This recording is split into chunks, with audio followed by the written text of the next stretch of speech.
as a non-entertainment person, Oh, yes, whoever I work in office building. Exactly. The fact that I could see all of that. Well, no, it's so exciting for me. I've actually only been there 3 months now. I was at Warner 5 years ago. So left Warner and transition advisors. Similar role, but that's different studios, a little bit more access. What made you change? Oh, it was wow. I built the Warner business, and it got to a point where it was running fairly well. I think for challenge, Fox is this particular division was a lot smaller, and I knew the team there just from being in the industry, and the opportunity came about. It was kind of the 5 years. Where do you live? Live downtown. Oh, okay. You definitely want to be a bus. Yeah. You don't want to be. You don't want to be a part of it. Yeah, I'm right there. So, it's much easier for me. Yeah. I met down to Warner Brothers once, and actually had lunch with a guy, one of our friends, who works there, one of the PhD. Gotcha. And so we ate lunch right near the line, and you can't get it from here. I mean, you just can't. Yeah, it's all freeway. You're going to be at the wrong time. You're in trouble. Nothing came up in the meeting, and I was not. I think I watched. So I'm good. Okay. Sure. I'm just going to introduce you and what you do. I'm not going to give any of your bio because that's what I'll ask you to start with. Let's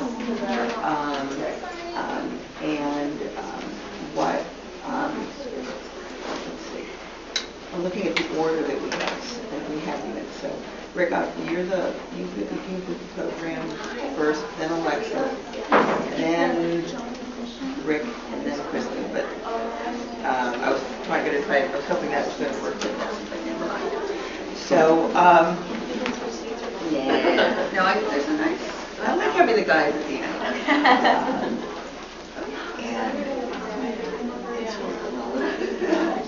What you do, there's always a difference.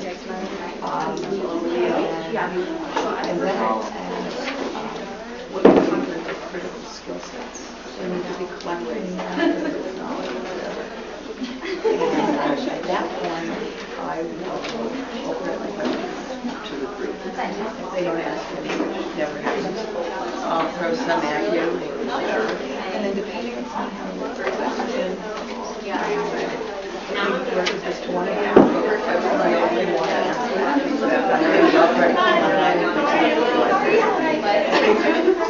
And we're going to round this one round. You don't have to say, oh, you are? Have a chance to go. And then the bond.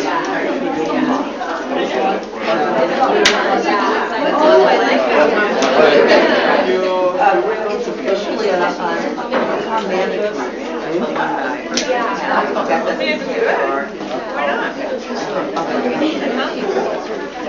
I'm the skills of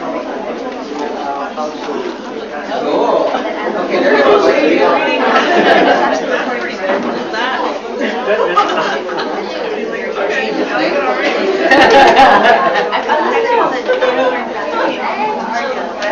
They might not have made it.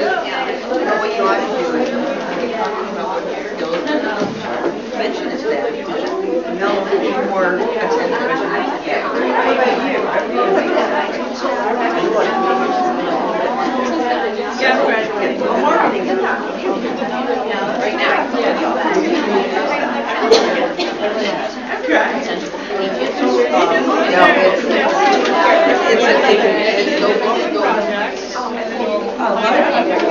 You're allowed to sit at the table. I mean, those chairs are not for ghosts or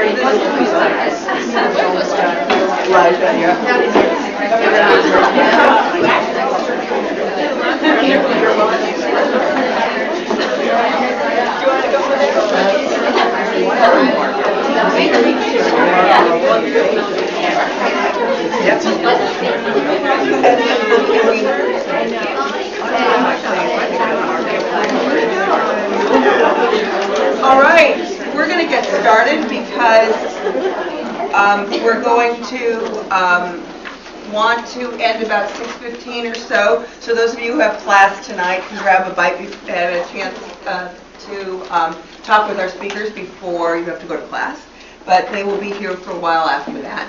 I'm Dr. Rebecca Weintraub. I'm the Director of the Communication Management Program, just in case you had no idea, in which case you're in deep yogurt. What I'm going to do is introduce our alumni panelists and ask them to tell you about their background and how they got there, rather than having me give you the little slice of bio that they gave me, because you don't really want to hear from me, you want to hear from them. So on my left, on your right, is Ric Mader, who graduated in 99 from Communication Management. I got my master's in 92. And he's currently the VP of Broadcast Standards at Lifetime Television. To my left is Alexis Bergen, who survived my classes, both of them, and received her master's in comm management in 2005. She's currently manager of corporate and brand affairs at Nestlé. And to my right is Kristen Wong, our most recent grad. She graduated in 2009. She's a communications specialist in corporate communication at Avery Dennison, working for another one of our alums, who's Vice President of Global Internal Communication, Heather Rim. Heather's got a really good record of hiring comm management alums. And then on my far right is Ric Whitney, who graduated from comm management in 2006. He's Director of Marketing and Digital Distribution, which is video on demand, pay-per-view, electronic sell-through. Don't I sound like I know what the hell I'm talking about?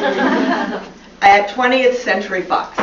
So I'm going to start with this Ric as opposed to that Ric, and ask him to talk a little bit about how he ended up where he is and how comm management helped him do it.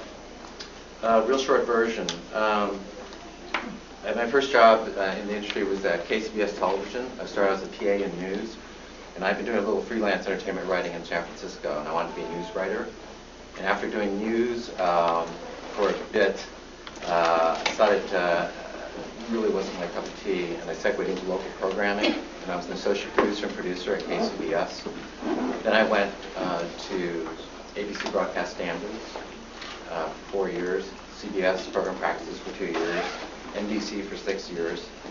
And in that time at NBC, I came to Annenberg and got my master's, and took a big leap of faith in '95 and went to the WB network a couple months after it started up.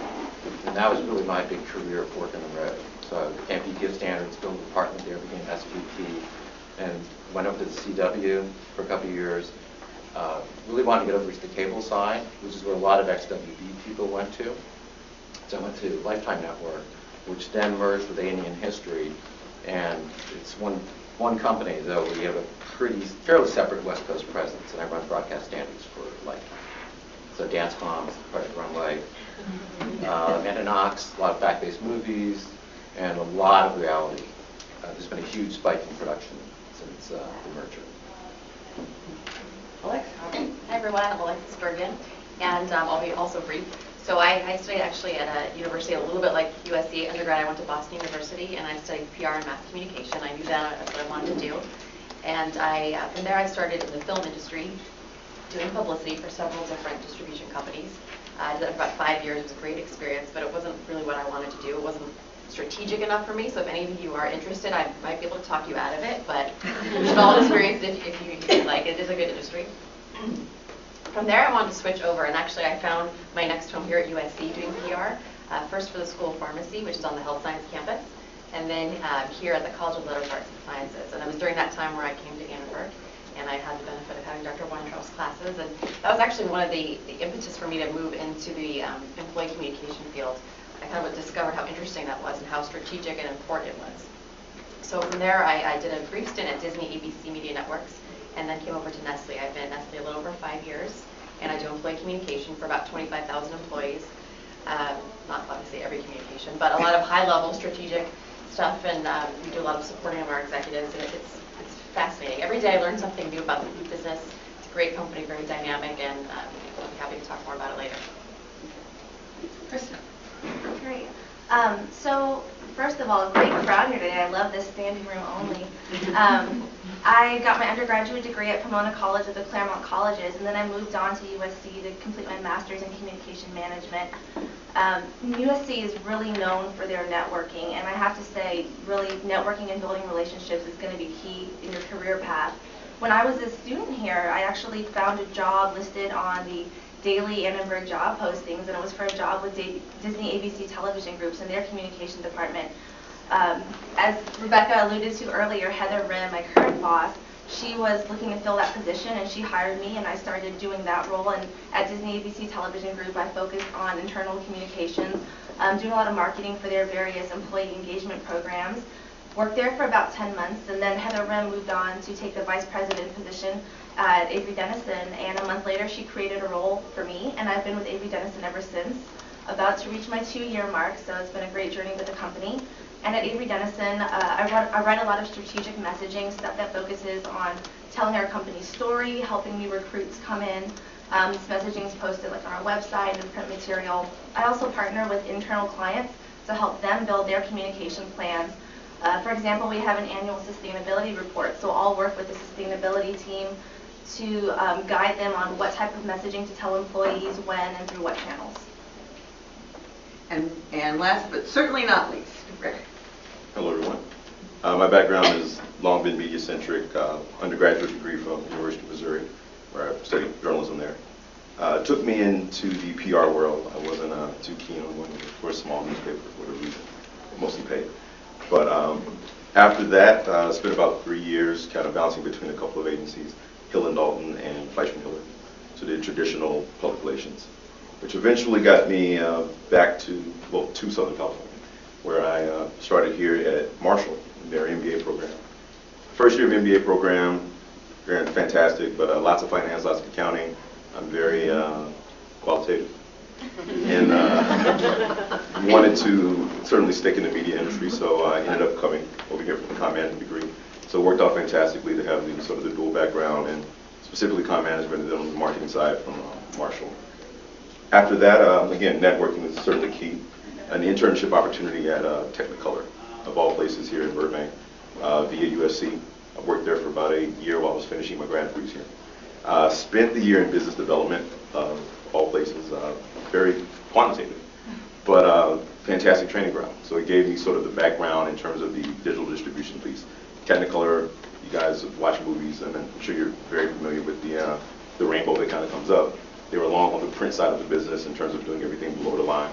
It was very, again, print business, no digital whatsoever. So I spent about a year sort of helping them get an understanding of what was happening in the digital landscape. That opened the door for an opportunity at Warner Brothers to become their second in command, effectively, with their digital distribution group. And you guys may not be completely familiar with that, to Rebecca's point earlier, but if you think video on demand with your local cable operator, satellite operator, DirecTV, etc., iTunes, anytime you're downloading content, whether it's film or TV, that's sort of what we oversee, really driving the availability of the content across those particular emerging platforms. So, been completely interesting at Warner Brothers. I recently left November of last year to move over to Fox, and so you can ask me about Fox, but I'm still kind of getting the lay of the land there. So a lot of my experience will be certainly based in the industry, but kind of born from what I've done at Warner. I want to ask each speaker one more question, and then we'll open it up to questions from you. And the question that I want to ask is kind of twofold. One, how did comm management and what you learned there, or contacts or anything relating to that, help you with your career, both soon after you got your degree, for those of you who got it more longer ago, but perhaps of more importance to the people in the room, what are the skill sets that you think these folks need to be getting now, experiences, knowledge, in order to be able to effectively compete once they get their USC diploma, if they survive 597? I think my degree was really helpful. Like I said, I finished up in '92. I was at NBC at the time, which paid for a course of semesters. They paid for most of the master's, which was terrific because it was very relevant to the job. And I focused a lot on regulatory law. I don't know if you still have them, the courses. There used to be 2 regulatory law courses taught by Tracy Weston. Tracy is still here. I love it. Oh, okay. In conjunction with the law school, and also as a communications policy course. And in broadcast standards, it involves overseeing programming for content. But a lot of regulatory issues come up. The WB network had the largest broadcast children's network. It's heavily regulated. So being conversant in regulatory law is extremely helpful. A lot of work with lawyers. That job, I'm actually part of legal and business affairs at A&E now, but I don't have a law degree. But the background at Annenberg was extremely helpful. Last week, I'm a member of the Content Ratings Monitoring Board. So every time we see TVPG, TV14, they had representatives of the networks and interest groups, and we had a board meeting last week in DC. So the degree and that information still comes very handy.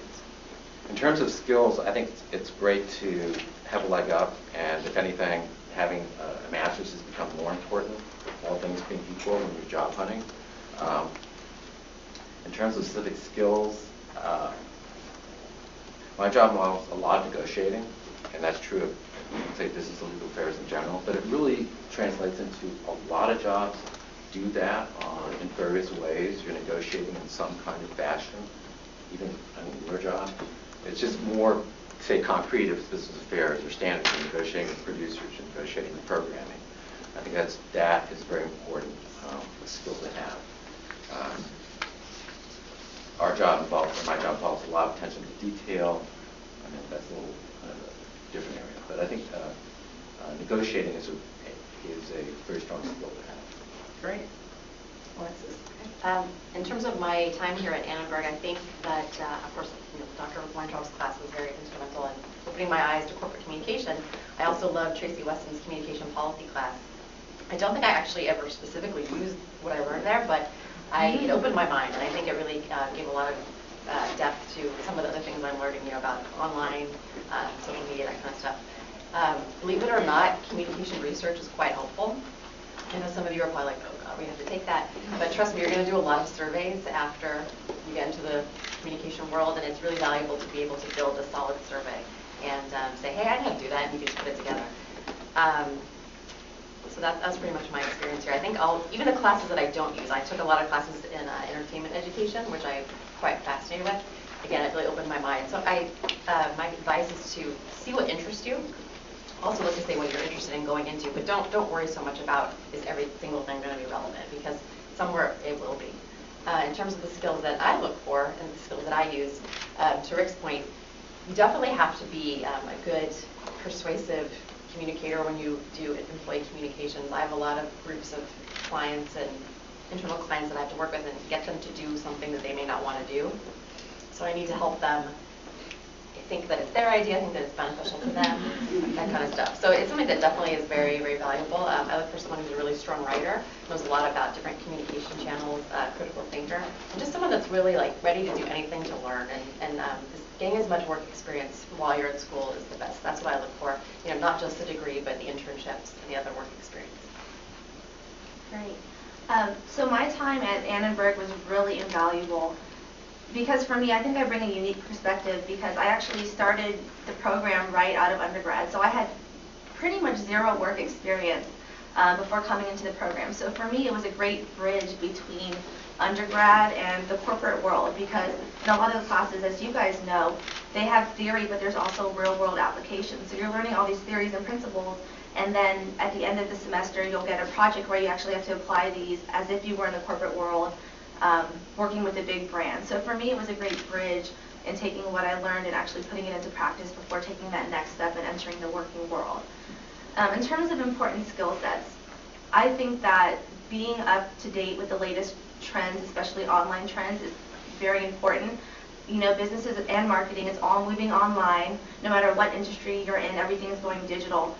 Most of you in this room are millennials, and really use that to your advantage. I mean, you guys have a unique perspective. You bring something new to the table. You're up to date with the latest social media trends, what the latest platforms are, and that's really where business is headed. I know when I interviewed, that was one of the points that I kept emphasizing to my potential employers, and they loved that about me. They got interested, and they said, tell me more. How can we use Facebook to build our consumer base? How can we start tweeting to make, to get better business? So for me, I think it's important for you to be up to those trends and be able to sell that. Did you have something else you wanted to tell them? Are you going to hear Rebecca? Oh, yes. Thank you for the hint. Speaking of skill sets and hiring, I'm actually looking for an intern right now. I'm looking to hire a paid corporate communications intern at Avery Dennison reporting to me. So if you're interested, come see me afterwards and we can talk. And the job was posted on Megan's job list, sir. So maybe some of you have already applied. You want to make sure that Kristen gets to put a name and face together. Absolutely. Come see me. And so, Rick, what are their skills? What did you get out of the program? I think the biggest piece was sort of moving me away from the kind of wide-eyed, young thinking about being a journalist that would take over the world. Forced to move into PR, so I was in a situation where that was kind of my first foray into just the corporate environment. So one, not only dealing with the corporate politics and just how an agency's run, but also dealing with clients, who their agenda is completely different than the traditional the media side, certainly journalistic side. For me, I would definitely advise, sort of understand that difference between B2B and B2C. How you speak to clients, how you speak to customers, and then how you speak from a pure business-to-business perspective. The internal piece of it, one of the things that I've consistently looked for in people that I've hired is how do they write? How do they write via email? How do they write, whether it's something that's long form creatively, but definitely something where they can show me that they know how to communicate, they know how to get a point across. There's lots of people, a lot of them over at Marshall that I work with, that or that I went to school with, that fantastic, very smart, great ideas. It was a difficult thing for a lot of people to put on paper or to communicate exactly what their ideas were. And I think that there, as we kind of all move along in our careers, there does become a point where if you can't necessarily communicate it, no one knows it. And certainly working in the space that I work in now, it's a nascent space in terms of, people haven't been downloading content on iTunes for very long. They haven't been using video on demand in terms of how to watch television shows. But there are no more blockbusters. There are no more Hollywood videos. So people are actually finding different ways to consume content. But it's one of the things that was a huge challenge for us over the last 5 years. It's really explaining from a business-to-business perspective, how does this industry work? And then from a B2C perspective, explaining to consumers, what does it mean that you no longer are going to get up and go in your car to rent a movie? You're going to rent it directly from your computer. They don't remember Blockbuster. Yeah. So, what questions do you have for our speakers today? Yeah. What made you choose the school over others? I think there's a real practical side to it. At least when I was looking, it was amazing how few night schools there were, especially versus, say, some places on the East Coast. There was, if you're working, I don't know how many people here are currently working full-time, but that's the big advantage of the program. And it's a respected program, and you can do a real career and come down here at night. That was my biggest reason, actually. I'm going to pass the baton to Rick because he has sort of an interesting story as to how he ended up in comm management. Well, yeah, I didn't tell the full story, but we actually had some conversations back when we were in school. But again, I came to school for an MBA, and the direction was I was looking to certainly work in media. I looked at New York. I lived in Chicago at the time, and Los Angeles being the second largest market. I wanted to go somewhere that was warm. So, and good analytical skills. But looking between, LA has some great schools for business. Looking at Anderson, looking at Marshall, and one of the pieces that I wanted to sort of put together was how do I stay sort of relevant in the media business. And I talked to quite a few people that were working in the media space and entertainment space. There were quite a few that had matriculated through USC. So I thought about that. I had great conversations with people at UCLA, and it made more sense for me to sort of be here. But again, I wasn't necessarily thinking with that full, the thought that I would go through Annenberg. I was more so thinking, I'll get my MBA here and I'll figure out a way to get into entertainment. It was not until I was actually here and I was taking courses and recognizing that even though USC is situated in the heart of the entertainment world, it doesn't necessarily mean that each and every program is going to drive students toward that particular career. So I literally walked in here after my first year of Marshall and wanted to figure out how I could apply. And that worked out. It ended up not being a true dual degree program. I had to take a couple of extra courses, but in the end, it was completely valuable.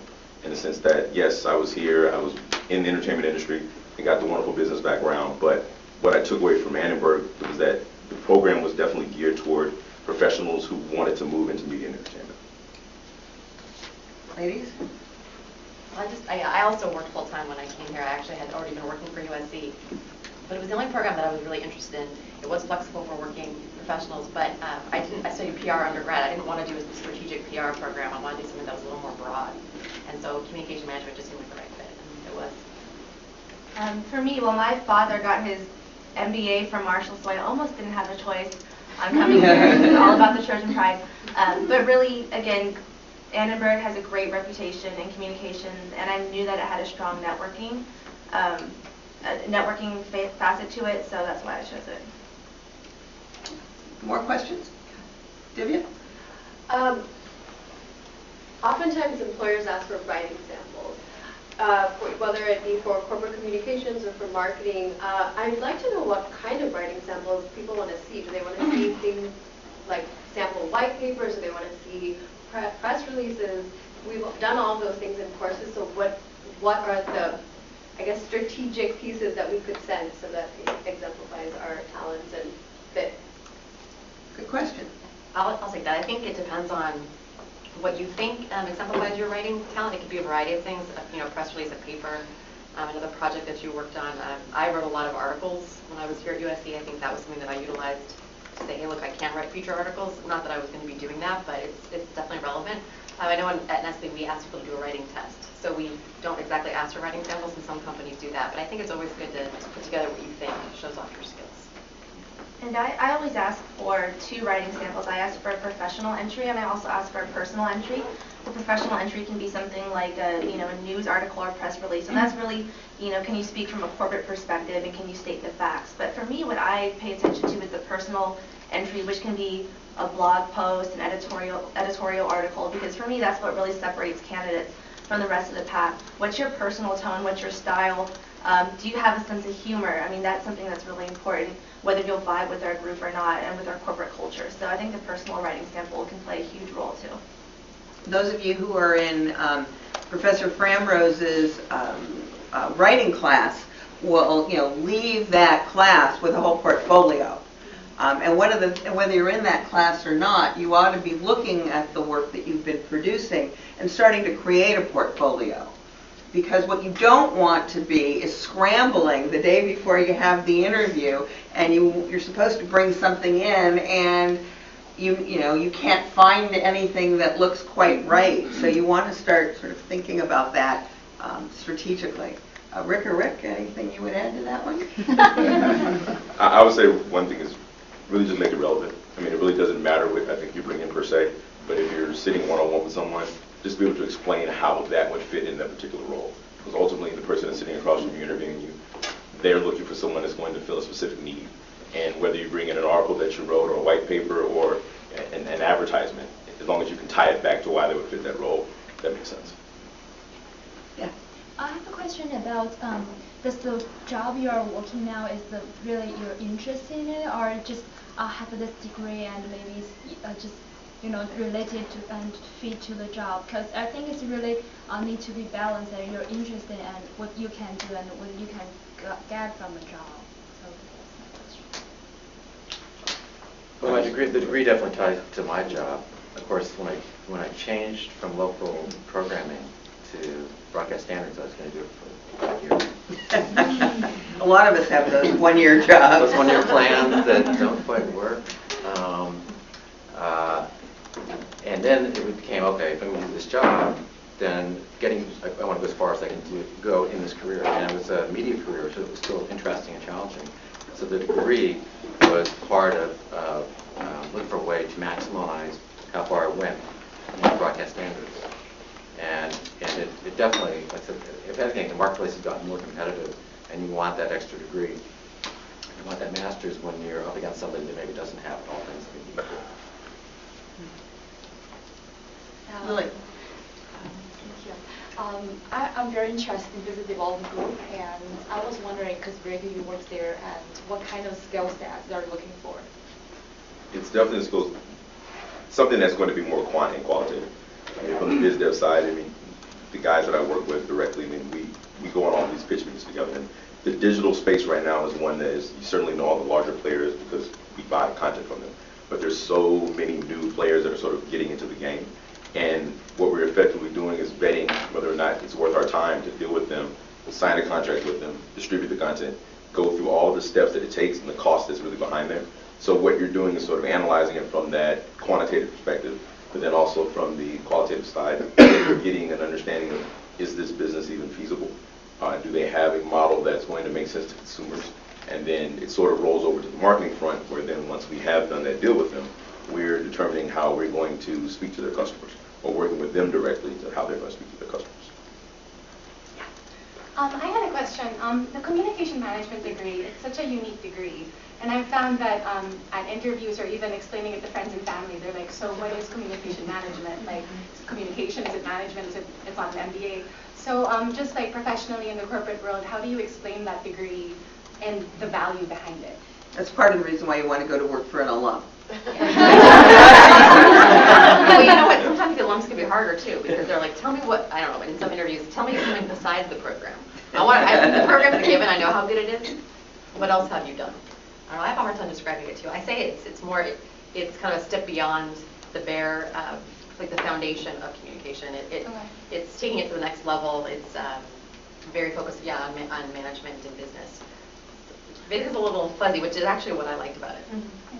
I think you can also tailor how you position it in resumes. I used to have the MA, but put like the emphasis regulatory law and communications policy, or communication policy and regulatory law. Like you could describe the degree on a resume in a way that matches up, like whatever that matches up with where you're applying, where it makes the degree make more sense rather than that, because it's got a marketing focus or whatever it is that you're trying to get. Yeah, I also echo Ric's sentiment. I remember on my resume, I definitely put the emphasis in marketing communication, and that was a point I always spoke to and emphasized, my passion for that area. I also listed some of my favorite courses that I took. So to give people an understanding on paper what that degree really meant, I listed some of my courses so they could have some examples. Ric, anything you want to add to that one? I think I've always kind of described it as the business of communication, only because the business world is what a lot of people are in. And it really doesn't matter because they're thinking about it from a larger profit and loss perspective. And if you're looking at a subset of that entire organization, it gets to the point where if you can explain to them why whatever skill base you're bringing from a communication perspective can help them across the board, that's something that people actually can kind of chime on to and say, okay, that connects for me because we have a finance side, we have a legal side. If there's some thread that you can put in place and says, I have a background that understands all of this, and I know from a communication perspective, I can convey that internally and externally. Yeah.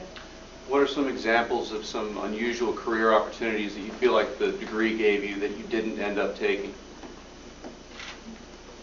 Meaning it's different from what you ended up doing. I don't really have one. Yeah, because I said the reason when I came here, I was already working in broadcast standards, so it was a way to help maximize my career track. And it probably helps if you have a focus. If you're here because you're looking to study, whether it's marketing, whatever it is, it's probably good to have that focus and then apply the degree to either internally or looking for other opportunities. And actually at NBC, I picked this up from some self-help book, where they said, because I got the degree, and there was kind of a log jam, and there were a lot of people in standards practice at NBC that weren't going anywhere, and there's some advice in some book about, like, do the job above you for like a year and a half. Just take on anything that you can and basically operate a level higher. And if they don't promote you, look for other opportunities if that's what happened. And networking, it's an overused term, but that's actually how I got the WB job. Because I had stayed in touch with someone I worked with at ABC who was at Fox and who was offered VP of Standards for the WB, but was already a VP and chose not to take the job. And he called me and turned me on to the job. so it was never posted anywhere. It was never advertised. And I got an interview with Danny Kellner, who came from Fox and founded WB, and got the job without it being posted. Yeah, I think for me, the most interesting, I would probably be in academia if it wasn't for the CON program. Where even studying at Marshall, my initial thought when I came here is that I wanted to study business and media. So I started actually in their PhD program here. And as I was going through that, I found out about the CON management program. I looked at the years of schooling that was ahead of me. It made more sense. Coward. Yeah. But yeah, and I started looking at other opportunities, and I think that the CON management portion of this just exposed areas of media and entertainment that I didn't necessarily look at, certainly at Marshall and certainly in a PhD class. Yeah. Thinking back on your time in the program and your final research classes and those capstone courses, and then also considering your current careers, would any of you go back and change the research that you chose to delve into during your time in the program? I definitely wouldn't. I mean, I think it is what it is. I think you're going to get something out of it regardless. And to the point earlier, what writing samples do you bring? I mean, it's something that if you take something from it, if you learn something from it, and you can communicate why you took and what you learned from it, it works in the same way.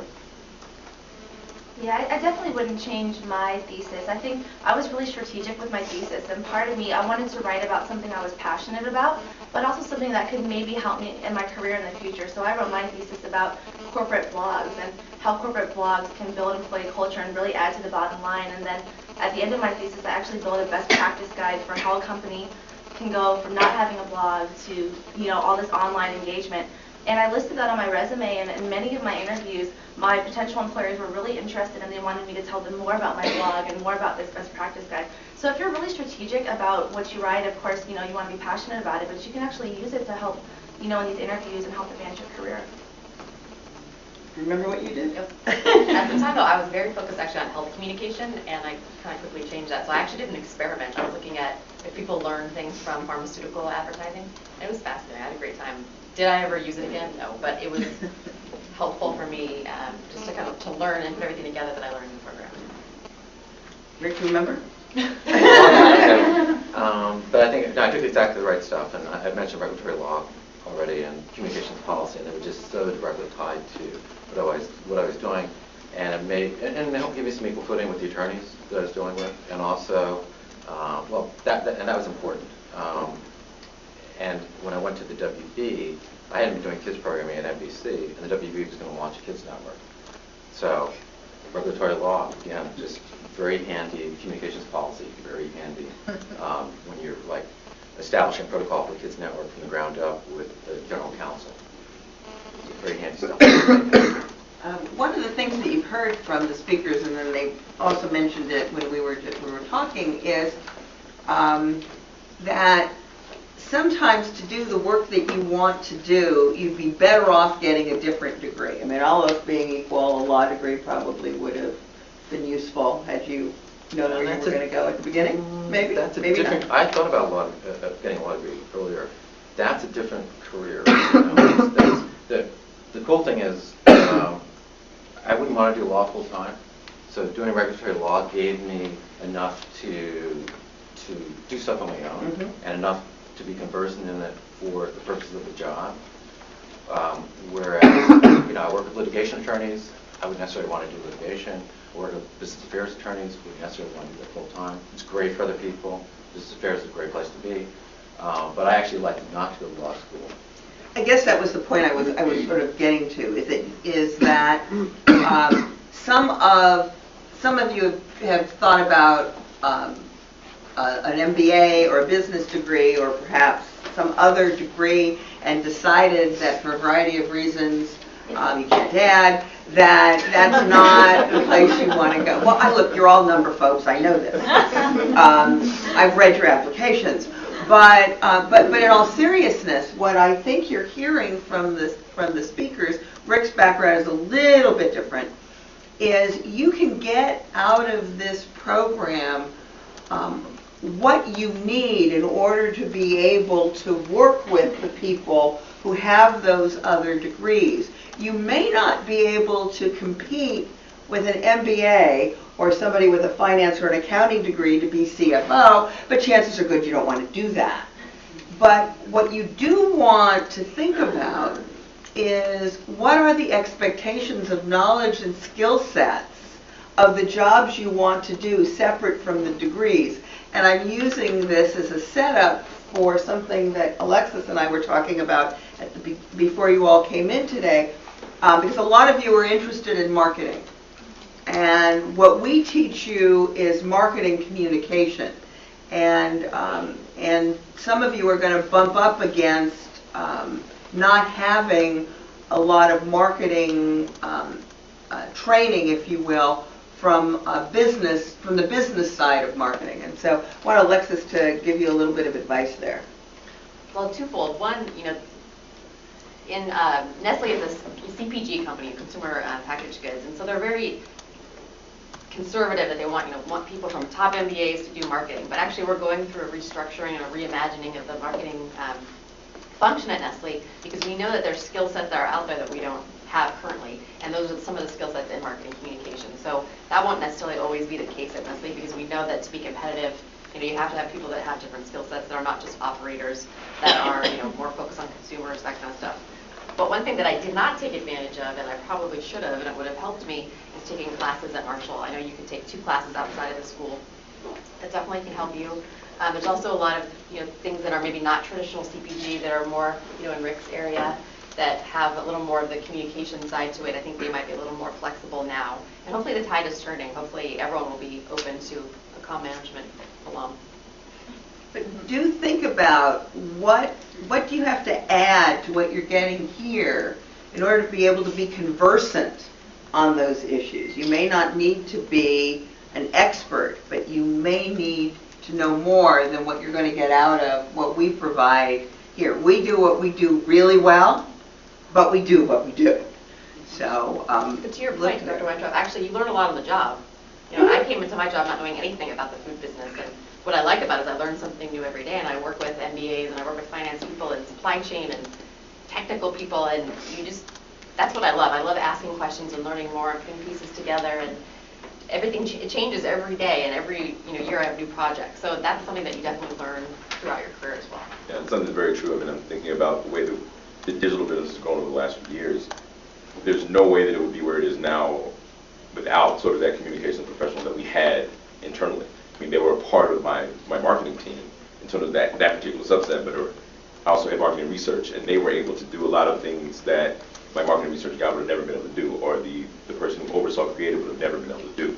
But they had an understanding that went across both of them. So a lot of times when I'm sitting in a meeting, they're the person that I'm going to lean to, because they can say specifically, this is how we need to pull this together. We have time for probably 2 more questions. Can I just follow up on what you just said? Can you provide an example of what they were able to do that market research or someone with a more strictly business background wasn't able to do? Sure. One of the larger pieces that the industry went through over the last 2 years, the cable industry, everybody knows it. I mean, it's a particularly staid, old industry. You're talking Time Warner Cables and Comcast, Cox, Charter, these guys have been around forever. But the notion of renting movies with your remote was something that had long been in place, but it wasn't necessarily new. It wasn't, everyone in here may have had cable, but they use it to watch MTV and ESPN. What we went through was a deep research piece determining how we can come out with a communications strategy, effectively launching a new brand, which is Movies on Demand, that had been around forever, but relaunching the brand. Again, research was heavily involved. Certainly finance was heavily involved in the sense that we were working with all of these different cable companies, all these different studios. But one of the key components was being able to figure out how we're going to, one, communicate it to consumers, that B2C aspect, and then B2B, how you're going to get 17 different organizations to work together. So everyone had their own idea in terms of what type of message they wanted in the marketplace. But we had to come to a point where we could sort of figure that out.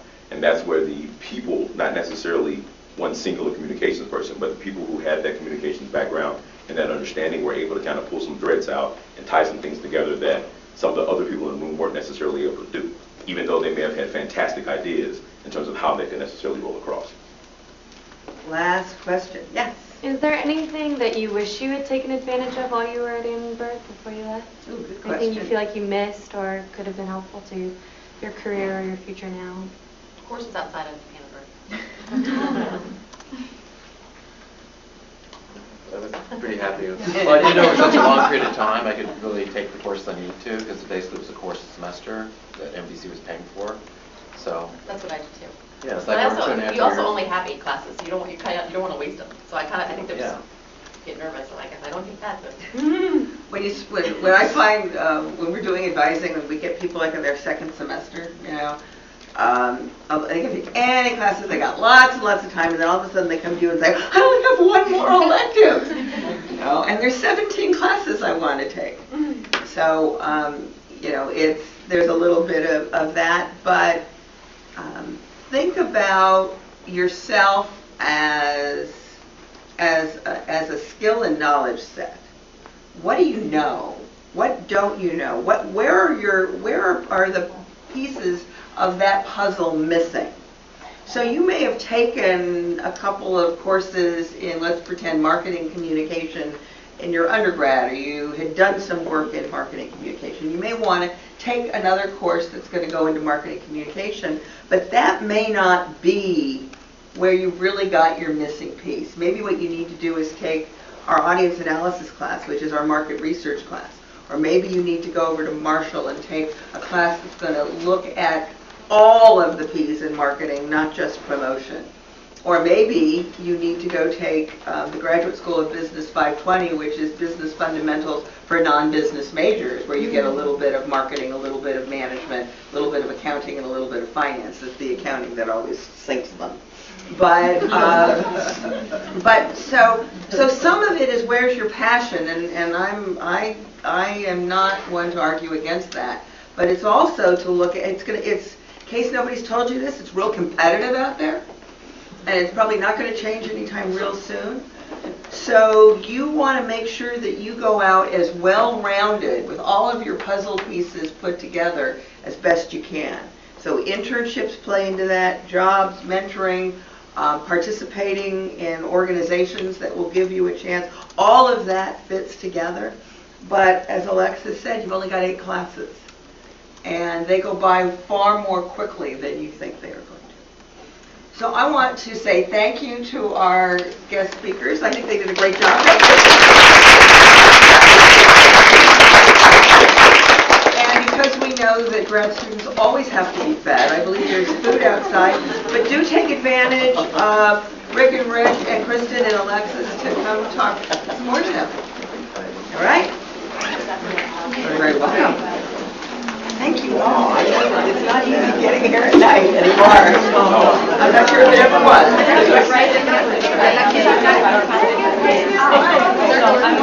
And when you come back next time,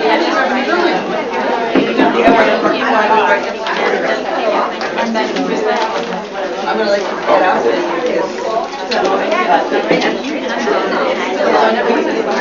These are always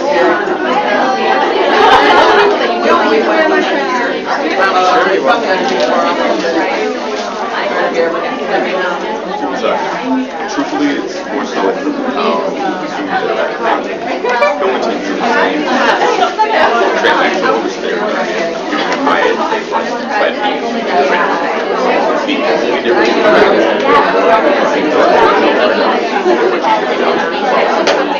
I did not know you were around.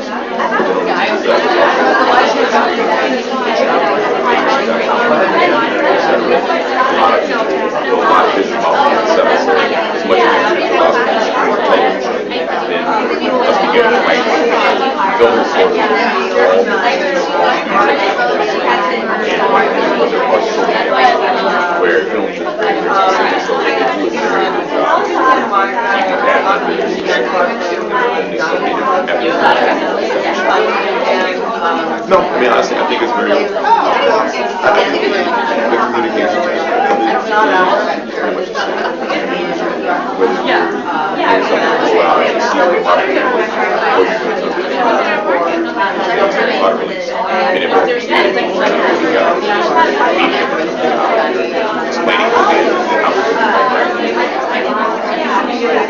Explaining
worked at Ric Whitney. Oh, I did. I was campus.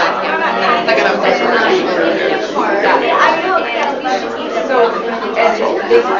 What I'll do is I'll have exactly what I came from, what I'll give you. It's just my name, Fox. So I got my It's not in Twitter, at Fox.com. and I was not happy because maybe I love thinking ahead. You can find a lot of people with him, you'd be surprised.